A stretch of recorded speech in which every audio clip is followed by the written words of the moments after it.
MDMA അടക്കമുള്ള മയക്കുമരുന്ന് വിൽപ്പനയുടെ സാമ്പത്തിക ഇടപാടുകൾ നടത്തിവന്ന യുവതിയെയും പോലീസ് അറസ്റ്റ് ചെയ്തിരിക്കുന്നു. കോഴിക്കോട് മരുതോങ്കര സ്വദേശി KC കീർത്തന റൂറൽ ജില്ലാ പോലീസ് മേധാവിയുടെ ഡാൻസ് ഓഫ് സ്ക്വാഡിന്റെയും വടകര പോലീസിന്റെയും സംയുക്ത പരിശോധനയിലാണ് പിടിയിലായത്.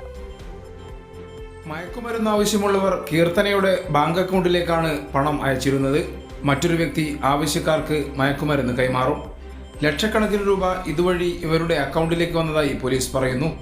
കഴിഞ്ഞ ദിവസം നടത്തിയ പരിശോധനയിൽ 2 ഗ്രാം MDMAയുമായി വടകര ആവിക്കൽ ബീച്ച് സ്വദേശി സഫ്വാനെ വടകര പോലീസ് പിടികൂടിയിരുന്നു.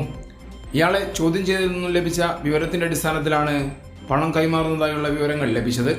തുടർന്ന് സഫ്വാന്റെ ബാങ്ക് അക്കൗണ്ടുകൾ കേന്ദ്രീകരിച്ച് നടത്തിയ വിശദമായ അന്വേഷണത്തിനൊടുവിലാണ് കീർത്തനയിലേക്ക് പോലീസ് എത്തിയത്.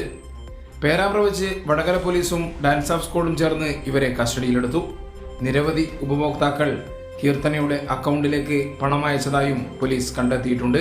അറസ്റ്റ് രേഖപ്പെടുത്തിയ കീർത്തനയെ ഇന്ന് കോടതിയിൽ ഹാജരാക്കും. കൈരളി ന്യൂസ്, കോഴിക്കോട്.